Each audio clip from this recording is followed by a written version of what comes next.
video is a little different because I am doing a question and answer video. Typically you see lifestyle vloggers do this, but I decided to do an entrepreneur version of it. And so about a week and a half ago, I put out the call for people to send me questions, and a few of you did. And so I am taking on those questions today. Hey there, bosses, you're welcome to my channel once again. If this is your first time on this channel, you are welcome.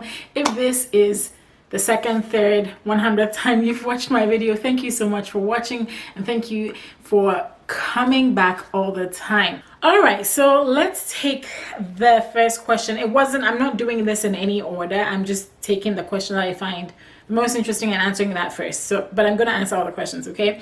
So it says here, first 1,000 hours asked, I see that you continue to make videos even when your new ones might only get a few views initially. I like your hustle. What keeps you motivated with doing YouTube long term, even though some of your videos might not hit big in terms of views, not content quality? Well, first of all, thank you for saying you like my hustle, and thank you for suggesting that the content quality on my videos is great. I appreciate both of those compliments. Now, I think the real question is, you continue to make videos, and what keeps you motivated with doing YouTube long term, even though some of your videos might not hit it big?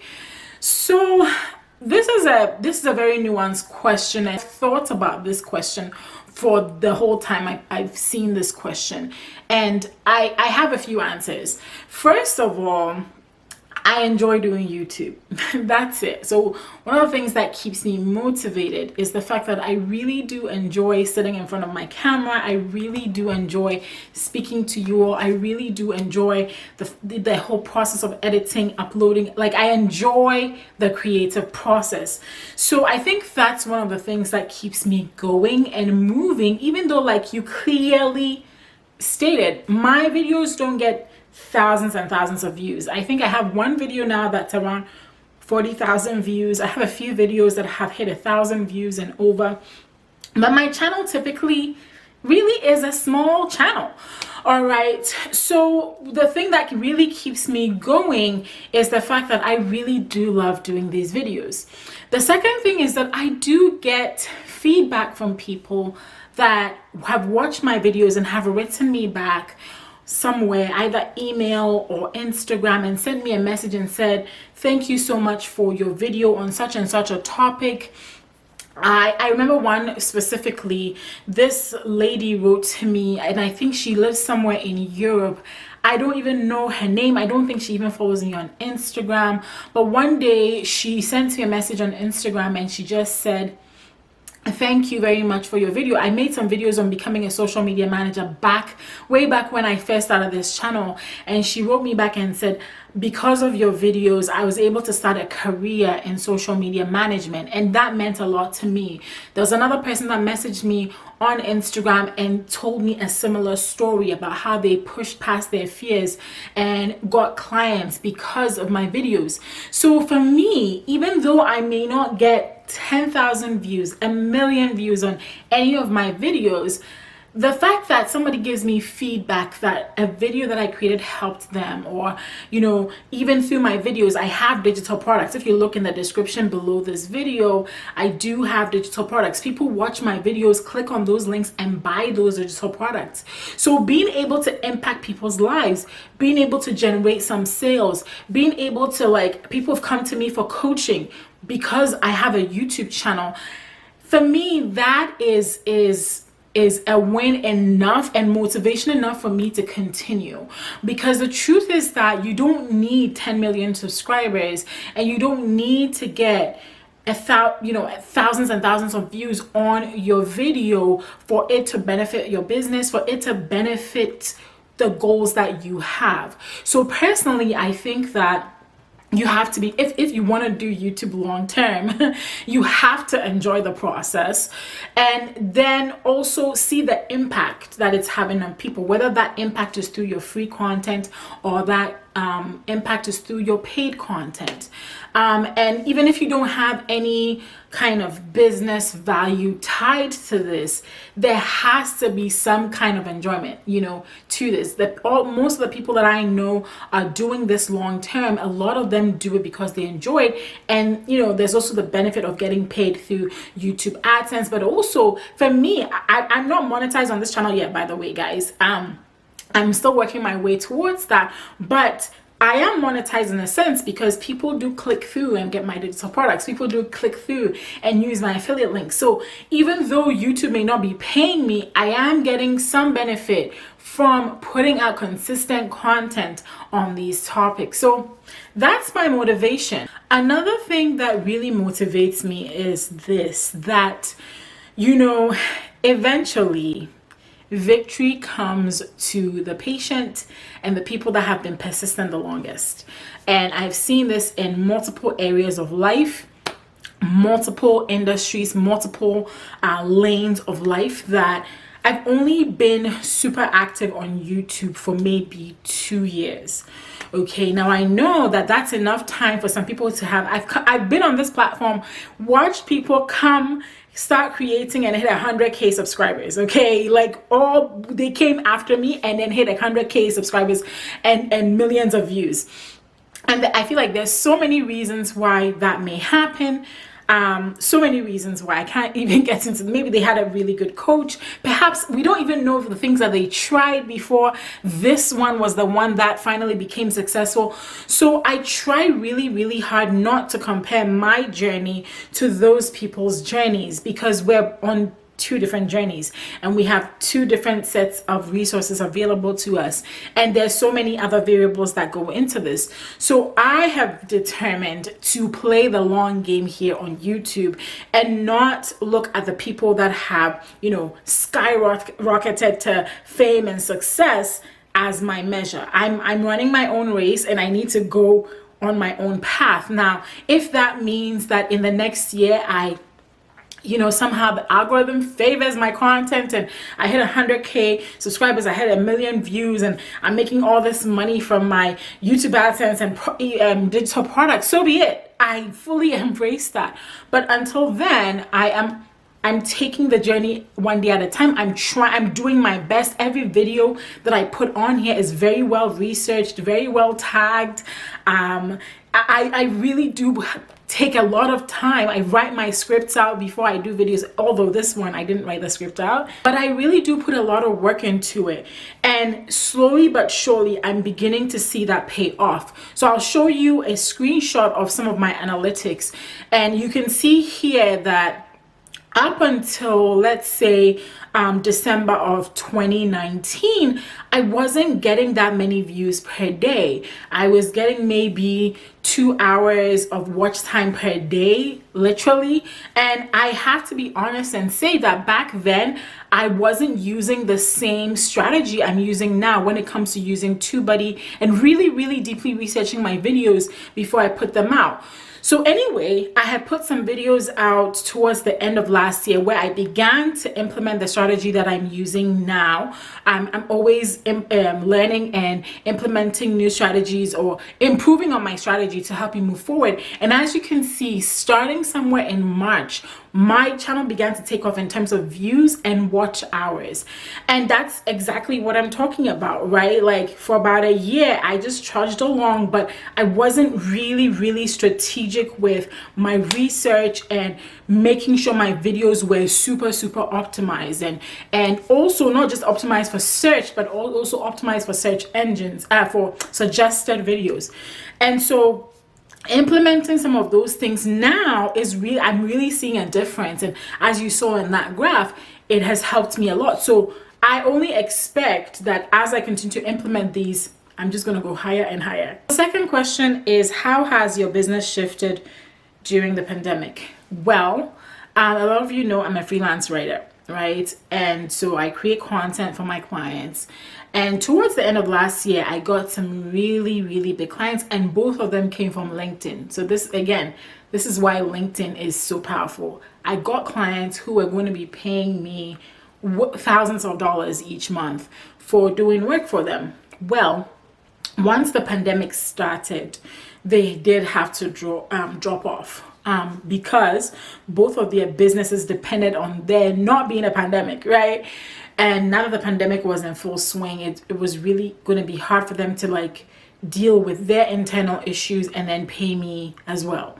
So they dropped off. So those two big clients, I definitely lost them. Now I haven't lost them in terms of our relationship, just in terms of like how much they were going to, like the payments. But I'm very much in their consciousness, and once things pick up again, I do have faith that they will come back and we can work together. And as a matter of fact, one of my clients recently actually told me that they wanted more content from me. So even though I lost those clients, I did have clients that stayed on with me, that have kept on paying me all through this time. I also teach at a community college, right? So I definitely get paid. I definitely get paid from that income stream as well. I did have clients that I had 3 clients that continue to keep me on. In the midst of the pandemic, I actually had an existing client refer me to one other person who's also going to be paying me really well. I had another acquaintance, a business acquaintance, refer me to somebody else. So even though I lost 2 big clients, I gained 2 clients who are not paying me at the same level, but it's still 2 clients. And so I was really, really grateful for that.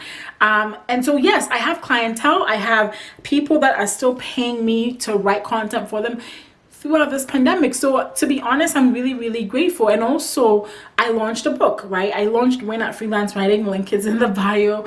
And that launch went really, really well. And at least for me, it went well for the goals I had set for myself. So I'm happy. I was really happy with that. Could I be doing better? To be honest, yes, I could definitely be doing better.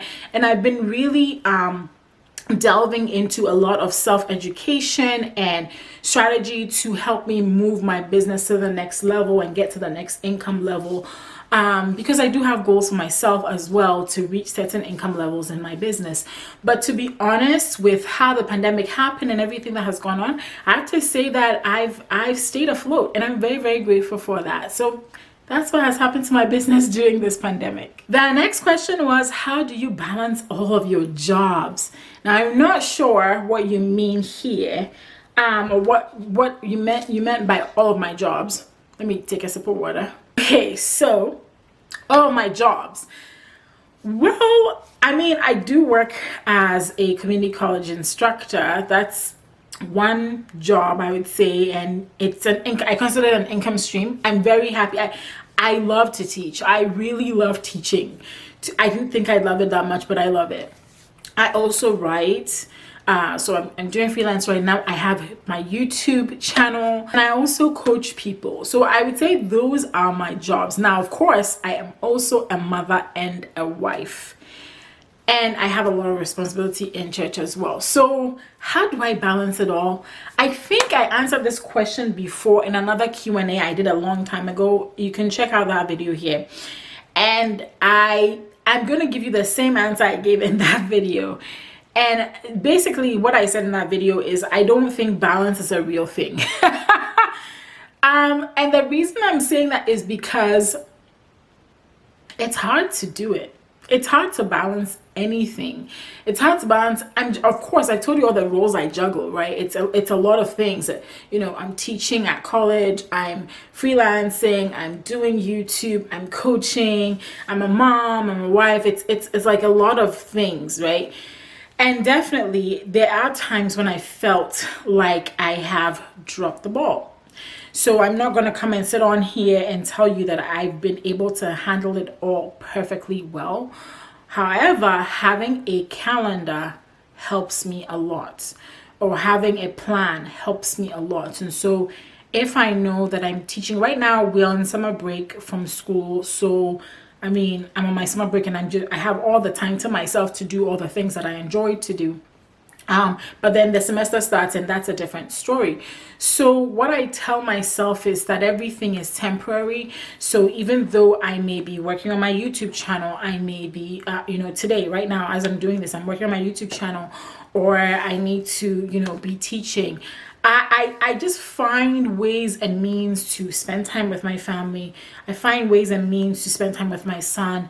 I try to make my weekends really clear so that I'm not doing any work on the weekends. I try to do most of my work Monday through Friday, which is where having a plan. So if you watch this video here also, I talk about how I plan my week so I can get everything done. And I talked about the fact that I try to front load my week and my days with all the most important things, because by the time it's Friday, I'm exhausted and I don't want to do it. On the weekend, I really don't want to do anything. So on the weekend, it was really my time to like do all my house chores, spend time with my family, cook, clean, you know, do all that good stuff.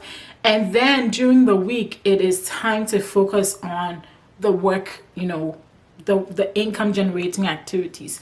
So I find, and I wasn't always like this, by the way, you guys. I used to work on Sundays and Saturdays too. That wasn't healthy. That is not healthy.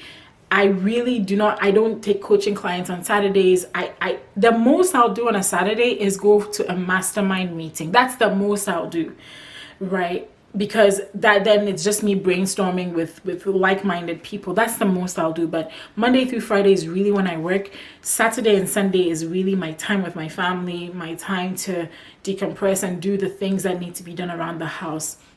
So I think that's how I balance it. But is it perfect? I don't think so, because I don't think anybody has that completely perfect. But I think that with planning and with you know, strict boundaries that you set for yourself, you can do it. It can be balanced. Question says, how do you start your brand and come up with a name? You must really think I'm good at naming things. How do you start your brand? Well, I feel like that's a whole video. Okay, well, I do have a video on starting a brand you can check out here. Again, I've answered some of these questions, and I talk a lot about that in this video. But starting a brand, right? I think that starting a brand means it's something different for everybody. But to use the real marketing word or the real technical term brand, a brand simply is like something that we recognize, right? So you think about the biggest brands out there in the world, the McDonald's, the Targets, the Walmarts. When I mention Walmart, you think about something. When I mention Target, you think about something. When I mention McDonald's, there's something you think about, right? So starting your brand just means, okay, what do I want to be known for? And what kind of feeling do people want to have when they watch my videos, or when they encounter me on social media, or whatever it is, that wherever it is you're choosing to build your brand. And so starting a brand starts with, for if you're a content creator like me, then it starts with creating content. And then as you continue to create the content, you get to learn what people are interested in, how you may serve your community through paid products. And that could be coaching, that could be digital products, it could be multiple things. And then you offer that to them with alongside your client. It could be brand sponsorships. So starting a brand, to be honest, these days I think we have it easy, because starting a personal brand like this just starts with, okay, I'm gonna choose a platform, be consistent with creating content on it, and then, you know, add in opportunities or lines of monetization later. So that's how I would start a brand, is choose a topic or a group of topics that are related to one another, decide that that's what you want to become known for, go at it, and be consistent. Choosing a name, I'm not great at naming things, to be honest, but I think that that's why I use my name for multiple things. At least people are going to remember my name. I think that when you can come up with names, or you can ask people that you know, you can come up. I remember reading a blog post by Ramit Sethi, and he had talked about, like, somebody had written a guest post for him, and they were talking about naming their business, and they had come up with all these names. And then they sent it out to their friends and family and asked them which one sounds the best. And that person's friends and family chose a name that he didn't even like, but then he went with that and it ended up becoming a hit. That particular brand he was building ended up becoming a big hit. So I really do think that you can sit down, spend some time brainstorming some names that are related to the industry that you're in, and then have people vote on it. And this applies to like book titles, it applies to like book covers, it can apply to so many things. But yeah, come up, with some names and then have people. I'm not an expert on that, so that's the best advice I can give you. All right, and so those were all the questions I got. Let me know if you enjoyed this video by giving it a thumbs up, and let me know what intrigued you most about this video in the comments below. I'd really love to know.